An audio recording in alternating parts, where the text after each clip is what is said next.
से एमए कर रहे प्रिय विद्यार्थियों, हम अगली कहानी ले रहे हैं टूटना और टूटना के रचनाकार।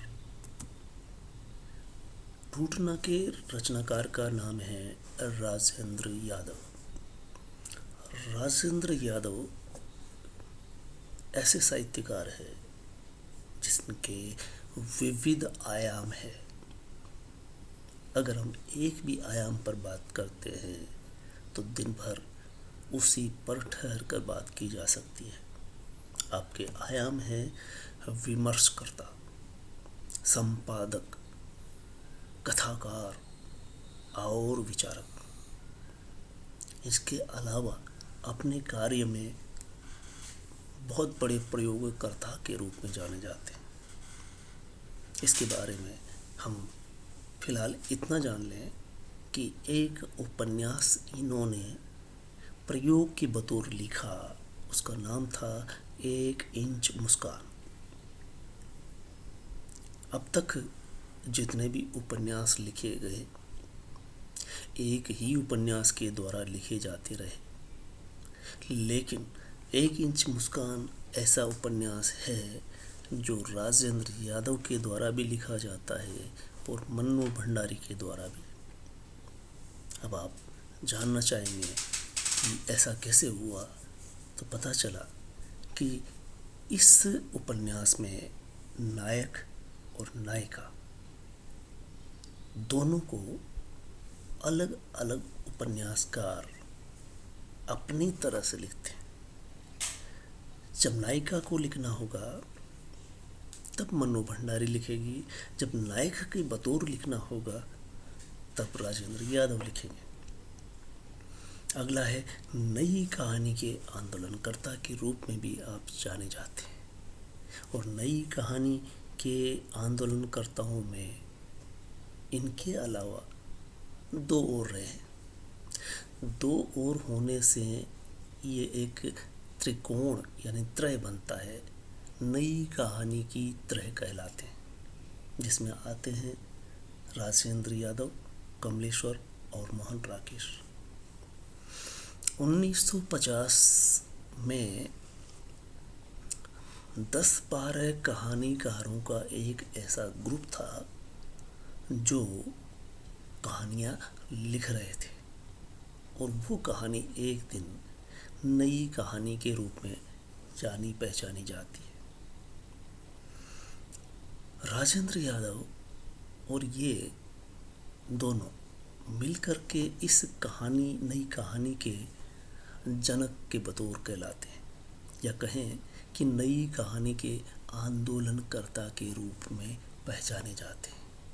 हाँ, मोहन राकेश ये कहते हैं कि हम आंदोलनकर्ता नहीं थे, बल्कि हमारे अलावा 8-10 और थे। इस तरह से एक कहानीकारों का ग्रुप था। हाँ, ये ज़रूर पक्का कह सकते हैं कि 1950 यानी छठे दशक में लेखन कर्म कविता से हटकर कहानी की ओर मुड़ जाता है। वो रचनाकार कविता को छोड़ करके कहानी लिखने में रुचि लेने लगते हैं। और कहानी लेखन क्यों कर हुआ, तो कह सकते हैं कि मोहन राकेश खास करके बता रहे हैं कि समय को पकड़ने की अकुलाहट रचनाकारों को होती है। उनमें बेचैनी बराबर बनी रहती है, तीव्र आकांक्षा होती है कि हम वक्त को पकड़ें और उस वक्त को हूबहू वैसे उतार दें। दूसरे अकुलाहट उनमें थी कि प्रेमचंद के बाद की कहानियों से अलग कैसे दिखाएं, यानी प्रेमचंद द्वारा लिखी गई कहानियाँ और उनके बाद प्रेमचंद जैसे ही लिखने वाले आज तक भी लिख रहे हैं, उनसे ये अलग करना चाहते थे। इस तरह से ऐसे ये प्रवक्ता कहलाए मोहन राकेश कहते हैं कि ये आंदोलन नहीं था, ये साफ कहते हैं, लेकिन राजेंद्र यादव इसे एक आंदोलन ही कहते हैं। और इन्होंने देखा तीनों ने कि इन्होंने जो रचनाएं की है उसकी समीक्षाएं नहीं कर रहे, तो ये काम भी इन्होंने स्वयं किया।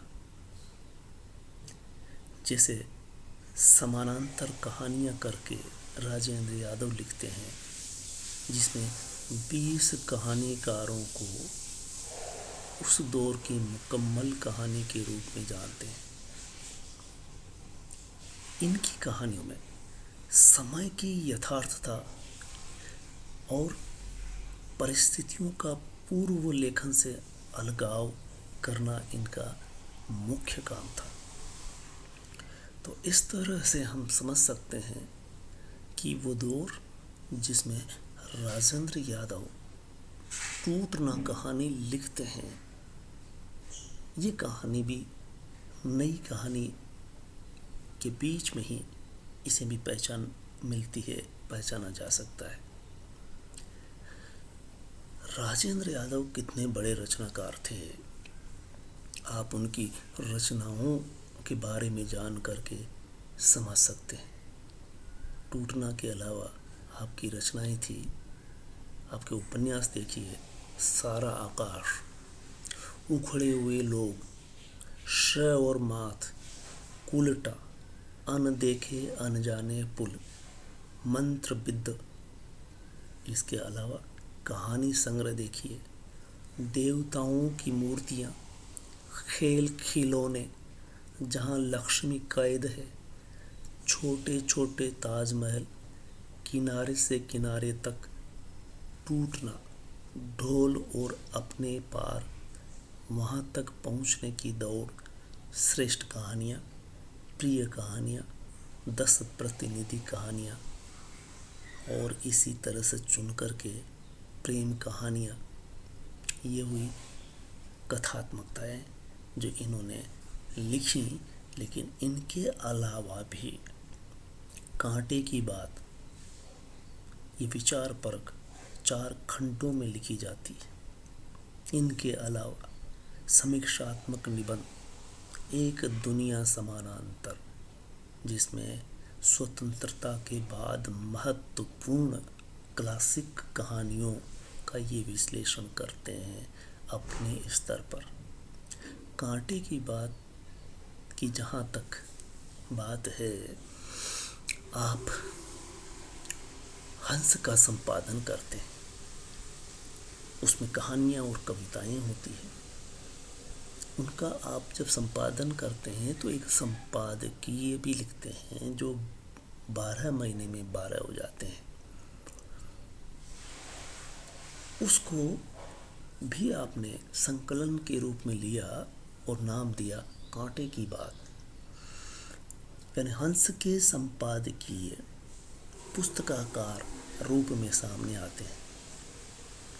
बेशक जब उसको पुस्तक के रूप में हम पढ़ते हैं तब पाठक को एक साथ वो सारे गुलदस्ते एक जगह नज़र आते हैं, जो महीने में एक बार संपादकीय के रूप में पाठक को पढ़ने को मिलते थे।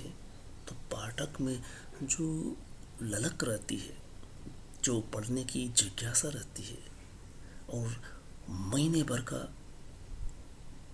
हंस का संपादकीय जब वो पढ़ता है तो कितना उत्तेजित होता है, उस समसामयिकता से किस कदर जुड़ता है, वो पाठक ही महसूस कर सकता है। और मैं स्वयं सन 1995 से लेकर के अब तक भी उस संपादकीय को पढ़ रहा हूँ, जिसको कि राजेंद्र यादव अभी पिछले 3-4 साल पहले तक भी लिखते रहे। अब उनकी जगह दूसरे ने ले लिए, लेकिन उसे कांटे की बात नहीं कहा जा सकता, और न कांटे का संकलन अब आ सकता है। जितने उन्होंने संपादकीय लिखे थे वो 6 खंडों में कांटे की बात के रूप में हमारे सामने पुस्तकाकार है। तो इस तरह से आपका जीवन लेखन में ही गुजर जाता है। अब हम